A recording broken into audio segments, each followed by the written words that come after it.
Ready, baby. Ready, baby. All right, guys, what's up? Welcome to Raw with Roadbloc at Man O War Harley-Davidson. Today I have special guest Zachary Rutherford, a.k.a. the Milkman, Ow! a.k.a. a few other things. What's going on today, man? Oh, not a lot, brother. Just same old, same old. Had a pretty good conversation after work with you and Bobby. That was a good start to this. Yeah, got loosened up a little bit. Oh, yeah. So, you want to tell us what you do here at Man O War Harley, Zach? Yeah, I'm a master tech. Been doing it for August, was 18 years. I've been in the industry. After high school, went to Orlando. Started training August of 07. Started in the dealer March of 09, and been working for Harley ever since. I've worked for 2 dealerships. I've met and dealt with a lot of great and different customers, techs, managers. Personalities. Oh, yes. I'd say one of my biggest things, though, about this is one of the things I'm most grateful for is the different people I meet from different walks of life. Okay. You never know what you're going to expect. No, it's just about all kinds of people ride motorcycles. Oh, yeah.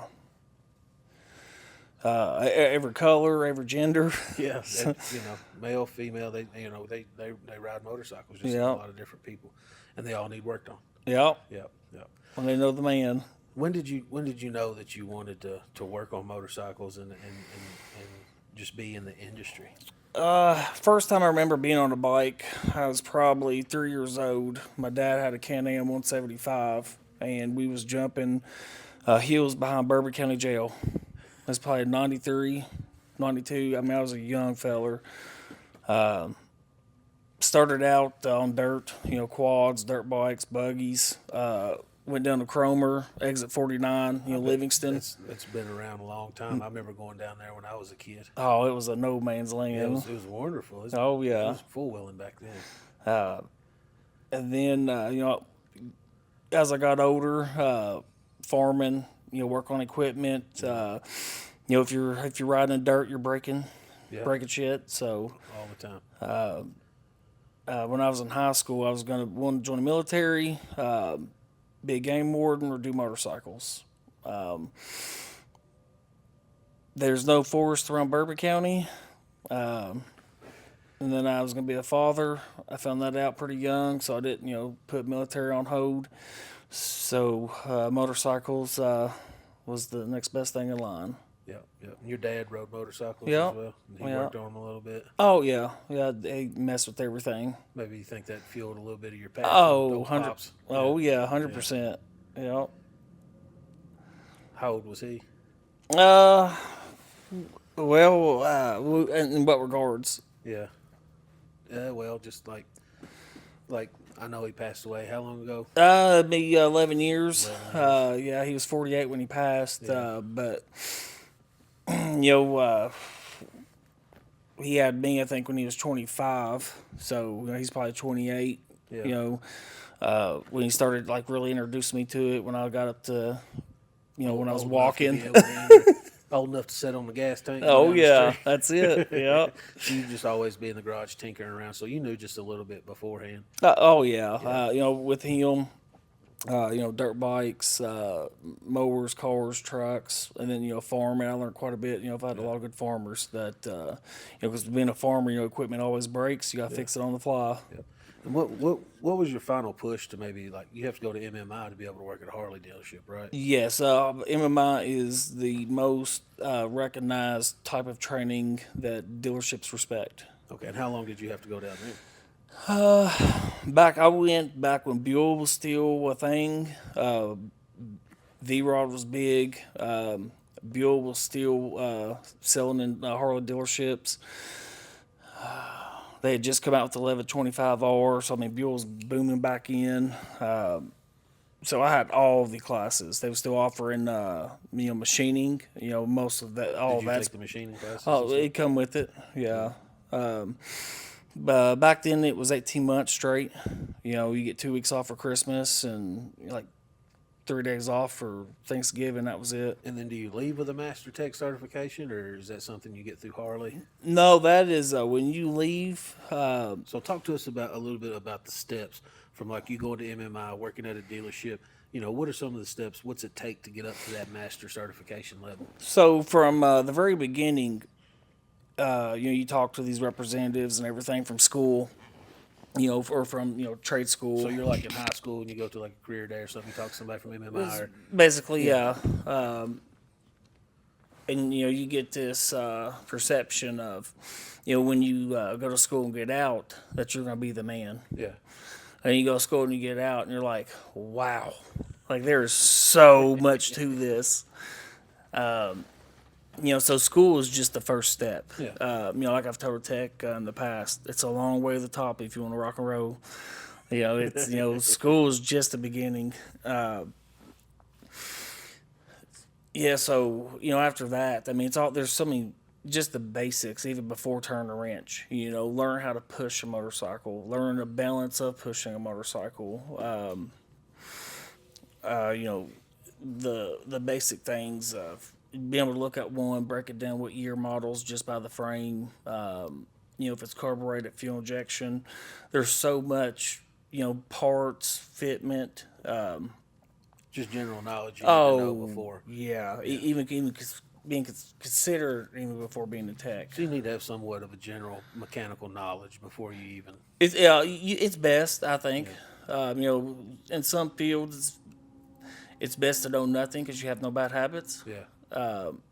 I feel like in this field, it's definitely best to somewhat be good with your hands. Yeah. Be creative, and you have to have an open mind. Nothing's never going to be the same. Everyone rides different. Every situation is going to be different. Every bearing feels different. And once you get in the field, there's technology changes. And speaking of that, technology changes just like everything else, from like carbureted to fuel injected to like the Gen 2 M8. You're always doing continuing education, right? It never ends. Training's basically an everyday, for sure, an every week thing. And you're somewhat of a mentor downstairs as well, right? Oh, absolutely. absolutely. You still have, where you're a master tech, you still have people, you're mentored and helping and stuff, right? Yep. From showing new techs, older technology, older, carburetors, a dying thing. Well, right. So some of these kids that are, working on stuff now, carburetors wasn't a thing. No, the last Harley that was carbureted was 0640s. Right.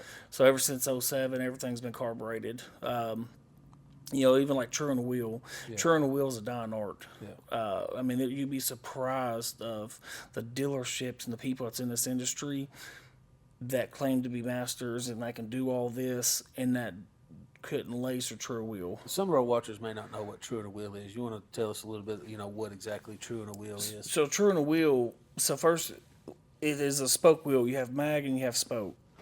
Now, a spoke wheel runs inner tubes, run bands, the old, like bicycles. Right. Mag wheels don't run inner tubes. Right. Harley has a cross three pattern. So that is a cross four pattern, one spoke over four, and it's a 40 spoke wheel. Once you lace that wheel correctly, you have to dial it in. Basically, you got to center the hub to the rim, Yeah. or the rim to the hub. Yeah.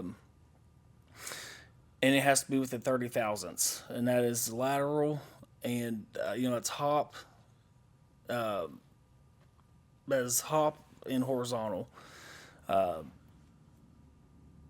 And trying to teach someone that, a lot of it has to come to experience, like hands-on. You can't tell someone how to do that. You have to be hands-on in the process of doing it. And it also isn't something that you could teach somebody and you could teach them once and they know. Yeah. That is something that you have to continue to follow up with. You can't sharpen a knife once Right, and expect to do it 30 years later. You got to go over and over and over. Yeah. Repetitive is probably best. Oh, yes, yep. You ride yourself? Oh, You yeah, got a couple absolutely. motorcycles? Yep. When did you get your first bike? My first bike I got, had to buy from my father's estate when he passed. Yeah. I was a young man, heavily in my career, focusing, had custody of my daughter, so I didn't have the opportunity to go out and buy a bike. Uh, Circumstances happened, and I had to buy my father's bike from his estate. But that made it more sentimental, more appreciative. Yeah. So when I would ride out to the cemetery or take my daughter for a ride, there was a lot more meaning behind it. Yeah, it just wasn't some motorcycle. Yeah, it wasn't nothing random, and there was the whole story behind that bike as well. So it meant more than anyone else's first bike. Right. Yeah, I could see that. Had huge sentimental value. Oh, absolutely. And you still ride it today? Oh yeah, absolutely. Yeah, like I said, I grew up in the dirt, so every bike has its own feel. Dirt bikes. I always enjoy them. I'm getting a little older now, so that they hurt a little bit. They do. They do. Yeah, yeah. I rode a little pit bike the other day, and when I got off of it, it about beat me to death. It reminds you how old we're getting. Well, we walked up the steps a minute ago, and all three of us was out. But yeah, I got that. I have a 2000 Gilroy Air Indian Chief. The reason I have that one is Harley would, before they patent their product, each other companies would steal it. So the reason I have that Indian is because it is identical to 98 Heritage. It's an Evo style motor. It's a 5-speed transmission. It's the same ignition. It's a dual tank. Everything's the exact same except for the frame. Yeah. What's different about the frame? The frame's raked out like another 15 degrees from factory. It's stretched out a Yeah. little farther. Okay. You go ahead and throw the big wheel kit on there without having to get a rake kit. Yeah, you could. Yeah, yeah. But the metal it was made out of back then is like a Cadillac. Yeah. Big heavy. Oh yeah, the heavy and long baby. That stuff nowadays, they got that exotic metal. The gas tanks are shaped different, and they're lighter, but they're also stronger. Oh It's yeah, crazy. It's like carbon fiber. The things that they could do with the technology we have now versus then is amazing. But I tell you what's more amazing to me is the technology that they had then. To look back at the things they was building and doing then. They're way ahead of their time. Oh yes. Yeah. And riding across country, doing the like Devil Staircase was at that in Ohio the other day. Dude, I've got a couple old Heritages, and like riding my 24 model, and then sometimes I get back on that old Heritage. It's like a 98 Heritage. Oh yeah. And I ride it. I'm like, how on earth did people ride this from here to California? I'm like, how did they do it? Very slowly, I guess. And it was top notch back in. Yeah, yeah. That's the cat's meow. Yeah. Crazy stuff. I can't, like, the technology has come so far in the last 20 years. It's ridiculous. Oh, even with the M8s. I mean, just even since they come out with them 2016 year, but 2017 model year. I mean, just the technology in that. Yeah. Just the computer advancements. All the different twin sensors, the cooling system. Mm-hmm. It's just phenomenal. A lot of people like when twin cams come out with the twin cooled in 2014 model year. A lot of people was like, "Oh, Harley, like that's new. It's gonna run them." But Harley had the coolant system on the Novas back in 1980. Now that was a motor that wasn't released. It was between that and the Evo. Okay, the Evo took it. Yeah, that was when Willie G and them bought it back. What would your favorite platform be? What's your dream bike? It's probably too many to list, but where I build them every day, they're so amazing now. To do a basic cam or even a stock bike with just a good sounding mufflers, and that's really all you need, especially if you're gonna ride across country. Well, I need a new cam in mine. We might have to get that done. Oh, we can hook you up, buddy. Somebody put it in. Oh me? yeah. Yeah, and it's crazy at the horsepower they're getting out of these new bikes with just the intake, exhaust tune, and a cam. Like just a stage 2, is it 130 horsepower close to it? Oh, yeah, depending on what cubic inches. 117 or so. The M8s was I think they was 107 torque from factory, or I'm sorry, the 107 M8s was 100 foot-pounds of torque from factory, and that was one of the biggest things. That's quite a bit on a 500 or 600 pound motorcycle. Oh, that's a massive. But what's wild about it was when I got to the industry, the biggest motor you built, we used to have the 100 horsepower club. Yeah. So you had 101, 102, 105, or the 100. Yeah. I mean, you're doing something. And now they come from factory like that. And that was in 17. Yeah. And it's 2016, 2017. Yeah. The 2017 models. Now they're coming from the factory with 100 horsepower. Oh, easy, yeah. Bolt on 40 horsepower, no problem. So we're getting ready to do a little build on. We just disassembled a motorcycle. Getting ready to do a little build on it. You want to talk a little bit about that? You talking about the Road Glide? So everything's up in there. Everything's open for opinion, and right now we're going to do a 135 crate motor. Okay. We're looking at doing an aftermarket cam and aftermarket tuning. It'll give it a little bit more horsepower and torque. It'll allow the lope to be a little bit more noticeable. Yeah. The cam, Harley's cams, they design them that way to be reliable, but be effective and to with EPA. But when you go aftermarket, it opens up the doors a lot more. And that doors is well, not even that.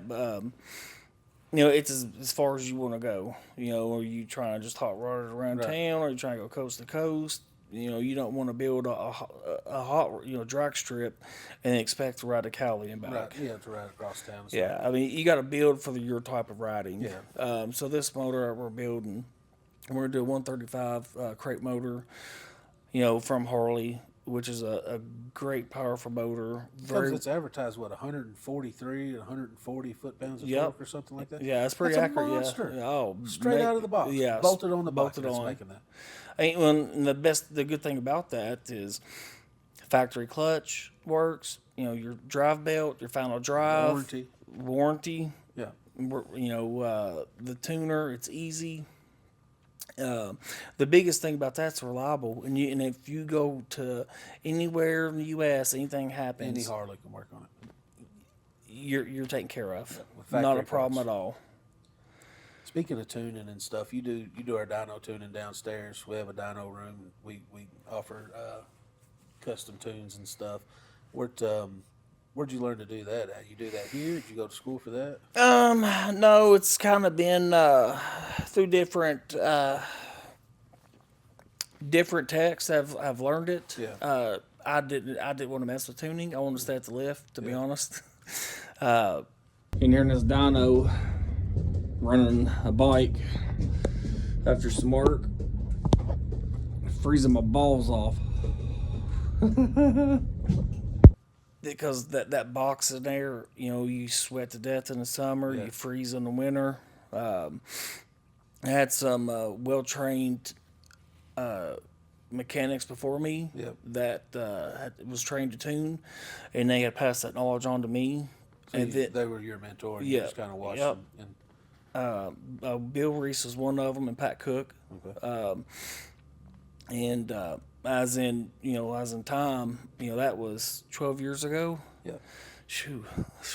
I've had, as product comes out, changes, technology grows. Stuff, I've had people from DynoJet, instructors come in and train. Do classes here and stuff. Yep. Educate on the newer product, newer ignitions, newer fuel injections, the M8s versus, the twin cams.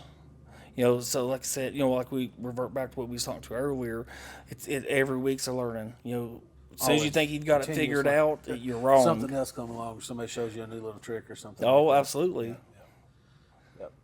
And then, so walk us through the process of a dyno tuning, or like dynoing or something. What is the purpose of doing a dyno tune on a bike? What are you accomplishing when you do this? Kind of explain about what a dyno is too, as well. So What a dyno is, it's a machine that simulates road situations that allows you to adjust the air fuel mixture based off of what performance products that has been installed. So anytime you change a component, you're changing airflow. So like a cam or Cam, like high that. flow, piston cylinders. If you're doing a stroker, crank, exhaust, header pipe. So anytime you change the object of every single one of those is to change airflow. Anytime you change airflow, you have to add fuel. The more components you change, the more air you draw in, the more fuel has to be added. In certain places, fuel can be added very minute, but in other places, needs to be greatly increased or taken away or taken away, depending on 2-in-1 or true duals. What the we're talking about tuning, but what was the other thing you asked? just what a dyno is and how it works, the tuning process. Yeah, so even before you even start tuning, the bike has to be a dyno order. If you do a cam, you're not messing with the intake, but you need to check it for intake leaks. Because the bike could have 1,000 miles, the bike have 20,000 miles. So the bike has to have a good rear tire, proper tire air inflation. The drop belt has to be adjusted. It can't have an intake leak because then you're gonna have a false tune. Yeah, because so sucking even air in from somewhere. absolutely. So even before you tempt the dyno, the bike, there's all these parameters that has to be checked. Checklist, yeah. But then setting it up, and there's so many different companies out there. You got Power Vision, Fuel Pack. You have Harley. And then there's different years of bikes. Some of them, you can have base maps that you can get immediately. Some of them you can have to dial in and custom build yourself. What about tuning a carburetor versus tuning a fuel injected bike? Well, so that's a whole different breed there. Is it a Mikuni? Is it a CV flat slide? Or you got Mikuni flat slide, then you got CV. Which has been stock on Harley since probably '88. Yeah, so you're changing jets, or you're pushing buttons, right? Oh yeah, yeah. So like for a stage 1 or 2. So stage 1 is a high. You change the high flow and exhaust. Stage 2 is cam. But for a carburetor on the CV Harley carbs, you can do the old school trick, which is cut, shim, and drill, and you drill the diaphragm in the carb, you shim the needle and cut 3 springs off the spring, and that will about tune any CV carb for stage 1 and stage 2.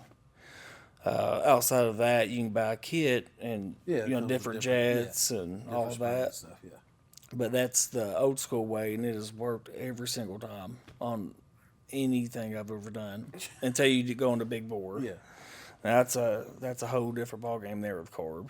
And it comes back again to you're drawing in more air. Yeah, so you just need bigger. You got bigger jets, add more fuel. What's been probably the most, like, that you can remember, the highest horsepower bike that you've dynoed?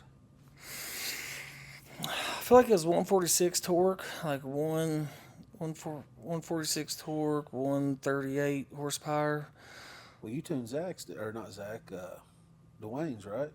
That was like 147, 146 or something, 147, 143. Yeah, his was a pre-bump though. Yeah. Like I didn't personally, like that was just basically running for numbers. Yeah. That was a crate motor. Yeah. So I mean, it just shows you how well Harley has that dialed in. Put HPI on there. Yep. Dumped the map in it and just ran it. I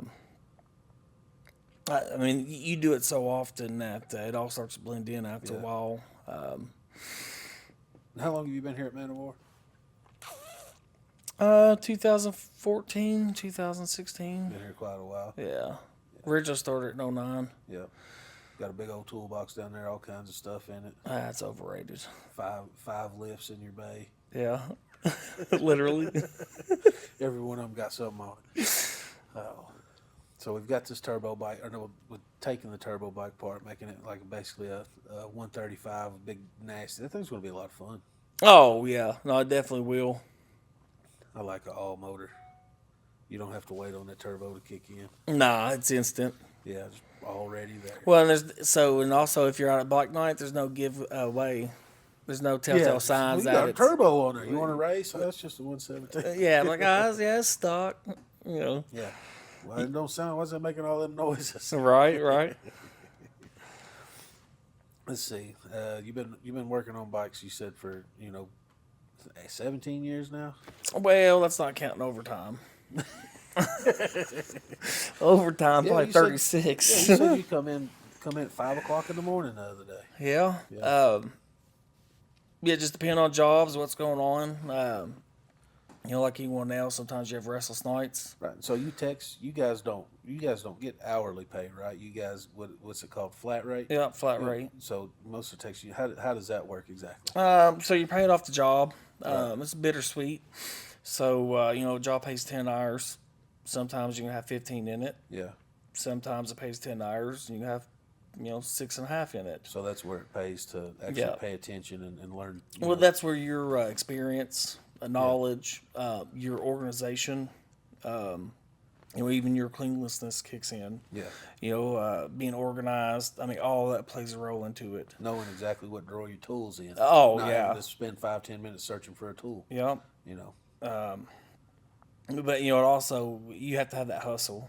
It ain't just gonna come to you. Yeah. You got to be a go getter. Yeah. You got to be ready. Take that job, tackle it. And like anyone else, you got your days. You may had a restless night or sick kid the night before, but you gotta put that shit to the side and You can't bring that stuff into work. Nah. You gotta keep home and work a little separate. Yeah. That was the case for sales too. Sometimes you wouldn't be in the best mood. You'd come in and something would be affecting you, and you're like, "Look, it's hard to do, but you have to separate that stuff." And you come in when you're at work, and then you worry about that other stuff when you get off and go home. Oh, for sure. Like you said, you don't want to you never want to bring work home, and also you never want to bring home to work. Each one's supposed to be its own getaway. Both of them has their pleasures. Both of them has their downfall. But that's with anything. But ultimately, you shouldn't dread neither one. Exactly. I love coming to work here. I really enjoy coming into work, and here lately, I think you have too. And it's been amazing. Yeah, it's a totally different atmosphere and stuff. Like I love working here, man. It's a blast. And like you say, you don't bring work home and stuff, but here you kind of do because like it's part of the culture. You do take your. Sometimes I do. It's hard for me to shut things off. Yeah. So like if I have a diag job, and there's something on my mind, I can't figure it out. You'll wake up in the middle of the night and be like, "That's what it is." I know exactly what's wrong with it. I will.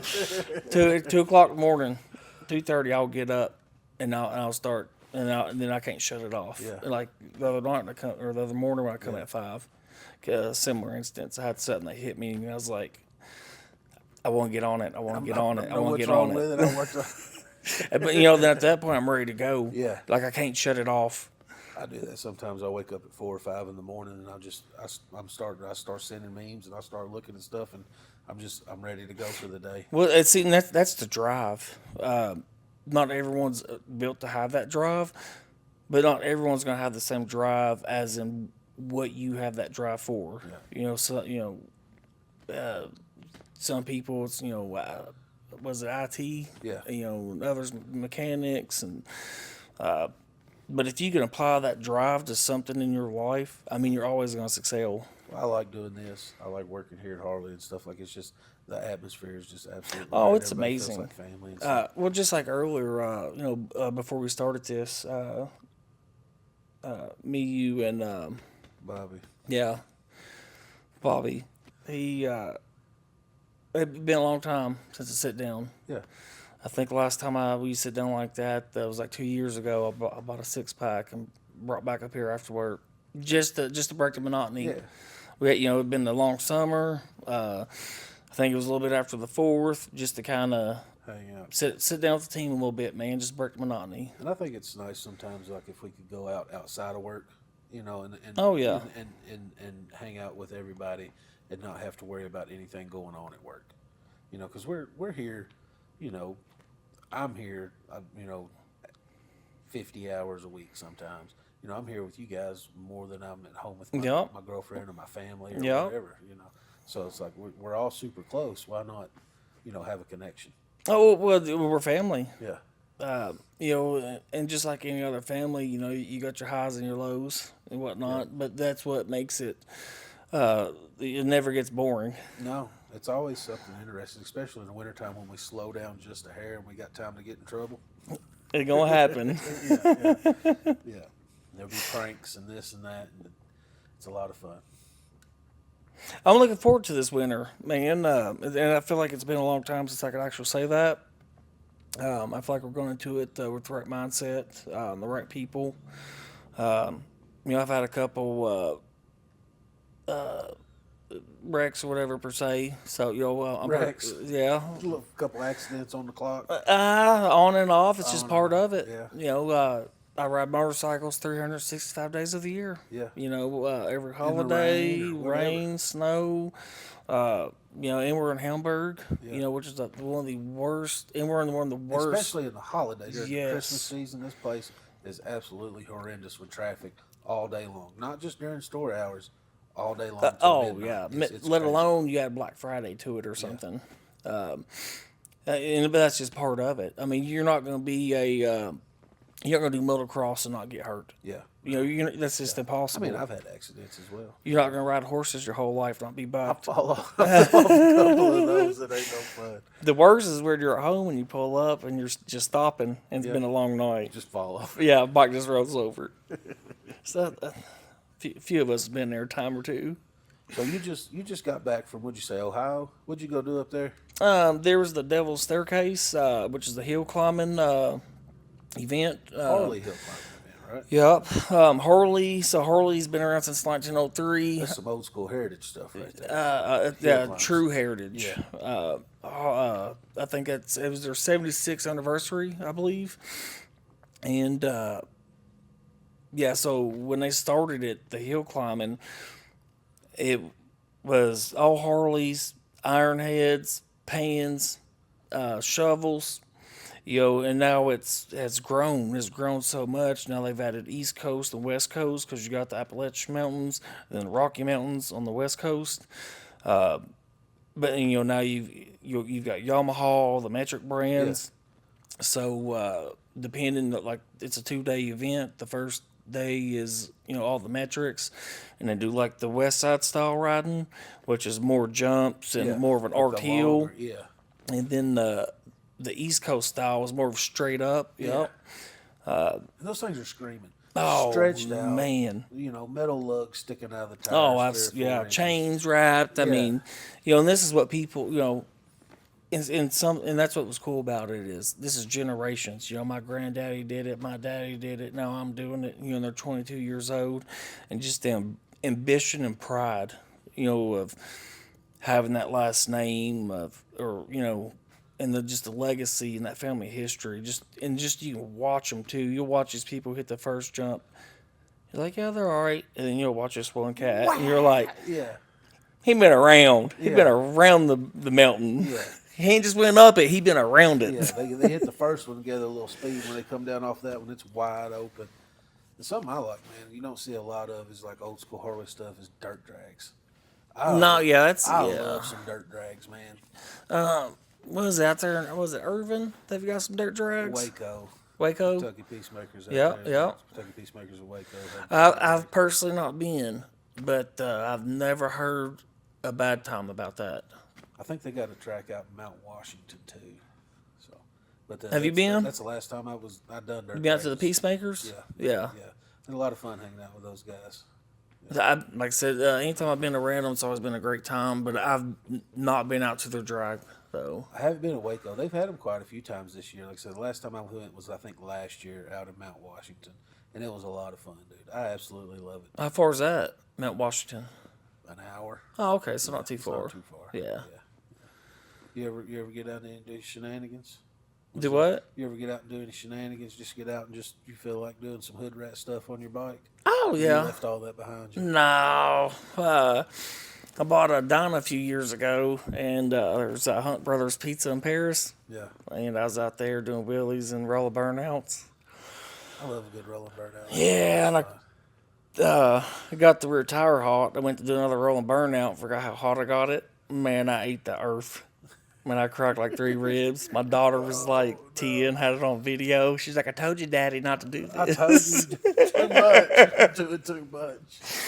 And I'm like, I know. Hey, Brady, take me to the house. Yeah, I cracked 3 ribs. I just sucked it up. I think You I know, cracked still, a couple last time I went down. The ribs always suck. man. You can't breathe. You can't lay on your side or Laughing nothing. and sneezing is the worst with cracked Even ribs. pooping, man. Shoot. Oh, yeah, that would hurt. You ever? What's your worst little accident? I know you've had a couple. A lot of minor spills and stuff. But I went down once, got high-sided, and the road ended. So when it threw me off the bike, and for y'all that don't know what a high side is, it's when you go into a slide, and then the bike catches traction, and you're Slingshot stuck you to off. it. Yeah, and it slingshots you. I mean, it's straight slingshot. yeah, it's violent. So when it shot me off, I'm 8 feet above the ground. The road ended, and now I'm 18 feet above the ground. It threw me off a hillside in London, and I come down on my. Luckily, I had a full face helmet on. Probably would have broke my neck, Yeah, but they broke my left collarbone instead. clap. Immediate surgery the next morning. Still plate. Was misinformed on one customer's bike and went down on 75. By the time I hit the asphalt, I was doing about 75. Didn't hit anything, or you just remember sliding? No, I remember every bit of it. Every bit of it. Oh, yeah. Every grain of gravel that went by. Unfortunately, you learn to fail correctly Yeah. or wreck correctly. Don't reach down. Don't hit that center wall. Yeah, don't That's hit why. Well, that's one reason I always wear gloves. Yeah. No matter what you're doing, your hands is always going to brace yourself. So always wear gloves because that's what's going to help prevent you from breaking something, from softening your impact, and you can also use it as a brake. So some proper safety. Yeah. Oh, 100%. I mean, no matter who makes fun of you, it's better to be safe than sorry, and that's a true testament. You dress for the slide, not the ride. I mean, that is one of the truest facts in riding. I'm the worst for it, man. Sometimes. Oh, I it am gets hot, too. so I'll throw on some shorts. I don't have my tennis shoes on, bro. I rode this past summer in swimming trunks and Crocs. I'm the worst, and I will get on to someone about doing it. But if I'm at the house mowing or something, I need to run to the store. I've got shorts on. Flip flops. Nah, I don't do no flop flips. I did. Nah. I did Crocs this past summer, which I've been swimming with some Crocs. Crocs on. Yeah. Man. Yeah. How I had far to was walk you, the though? four-wheel drive. It was just 15 minutes down the road. It was a pretty good little way. Well, I mean, that's not 2 counties away, though. Yeah, no. That's a haul there Yeah. with some Crocs on 4-wheel drive. Crocs. I had them locked in. Love it. Yeah. Well, but that's why we are who we are. We're reckless, right? And Yep. that's why we're here. Yeah, those guys from the Concrete Cowboys, dude, I see them. They'll have flip-flops on and swimming trunks with no shirt. They'll be out in the middle of the night just standing on the back seat, dragging their foot behind the bike. It's Yeah. crazy. Some of those guys are crazy. Well, I mean, that's countless hours of practice. That's countless hours of That's what they recovery. do. They're charging. They just show the good footage. Yeah. They'll show that. And that's one. okay. Yeah. I mean, but the effort it's put in for them to do that, they have every right. That's why they charge $25,000 for a stunt show. Oh yeah, exactly. I mean, that they've been hurt. They've the countless hours, the thousands of tires, the broken belts, the broken chains, the thousands of transmissions. Yeah, that's hard on stuff. Oh, it is Red lining horrible. and Yeah. stuff, What's the worst engine you've seen? Like somebody's just coming like, I don't know what happened, man. It just quit running, or they're like, yeah, dude, it went to the moon. The worst one I've seen, and it was still running, was an Evo. It'd been in a couple shops for it was can't like kill those a miss idle, Yeah. or an erotic idle, and I get it. And it had no motor noise at all. Yeah. Absolutely none. And I'm checking it out. Everything's got spark. And I'm just like, what the hell's going on? I'm looking at it, and I do a compression test, and the rear cylinder's at like 2. Like, I mean, it 2 had, PSI? yeah, like it had nothing. And the front cylinder's at like 90, 95. And the rear cylinder was, all 3 rings were broke, even the oil control ring. And on the thrust surface of that cylinder, front and rear is about a 1/4 inch of material missing from the cylinder. Oh gosh.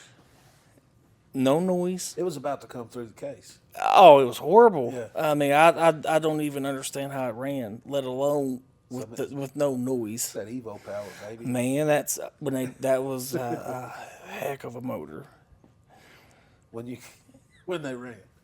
When they ran, now they're gonna leak regardless. Yeah. That's just part of Yeah, it. if it's leaking, it's got all. That's it. You don't have to change it. You just add, baby. You just keep adding it. That's what an old man told me one time. If it's leaking, just keep adding it. You ain't got to change it. Marks its territory, baby. Yeah.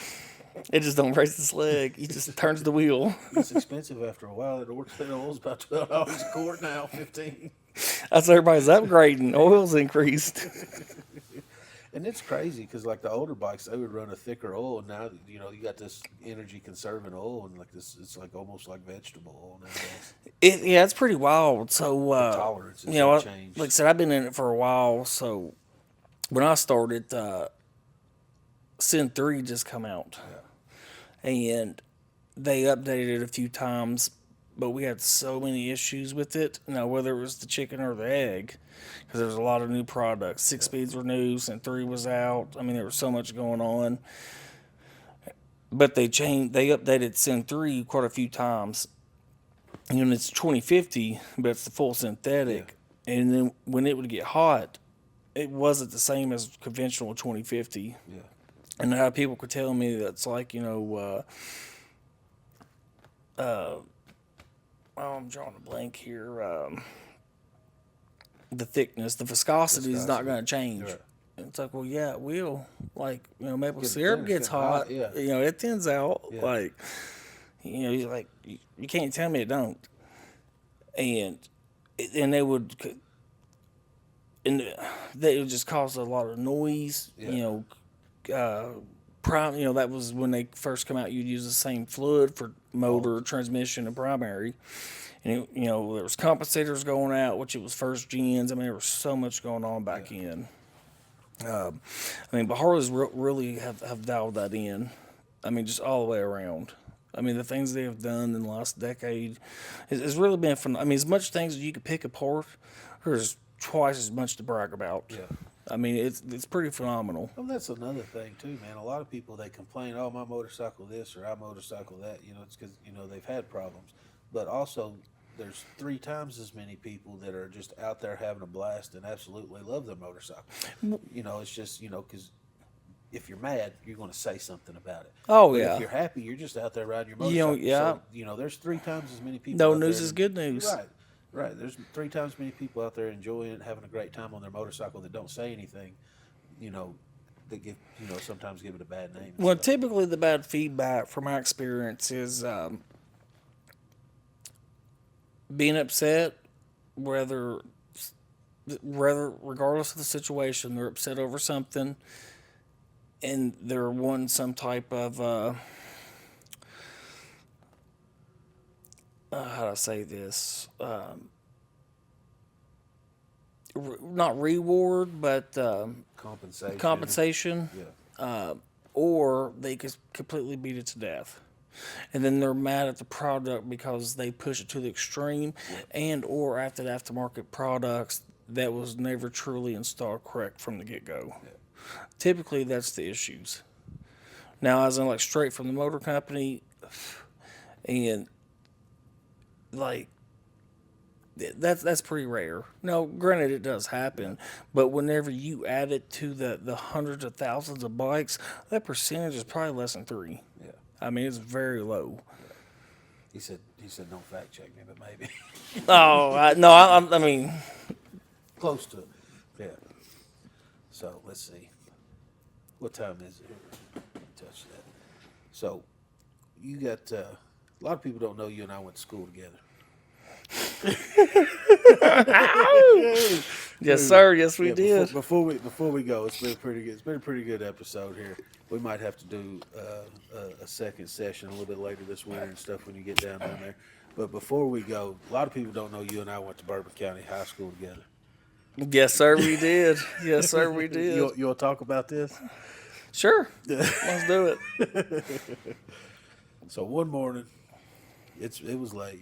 Me and Zach had math class together. Yep. Yeah, had math class together, and It was the very first period. the very first period, and sometimes Zach would come in a little late, stuff going on at home, and this and that. And well, Zach, he come in a little late that morning. He had a Pop-Tart and he swung by and got him some milk out of the cafeteria, and you know what? He was just, he just wanted to be left alone. Zach just wanted to eat his breakfast and listen to what was going on in class. I don't remember the teacher's name. It was math class. I remember it was math class.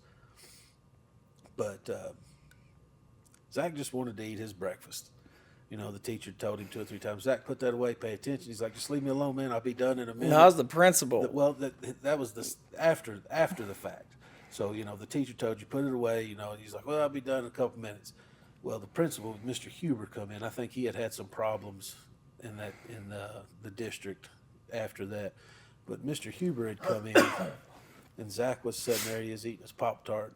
He hadn't even opened his milk yet. Well, Mr. Huber grabbed Zach by the arm, and he's like, let go of me. Next thing I know, the milkman stands up, and that milk carton goes upside Mr. Huber's head, and milk looked like it was coming out of the sprinkler system. Yeah. So what had happened was What had happened was I was busting my ass to get to where I'm at now. Yeah. I was working at Papa John's 2 or 3 days a week. I was working at Hickory Brook Farm. going to school, high school. Doing almost 40 hours a week, and I was in that was my senior year, and I was on co-op, so I was averaging about 25 hours a week. So weekly between both those jobs and school, I was doing about 68 hours a week. I was keeping my GPA up. I was doing everything I could, keep my attendance up. I had a couple tardies.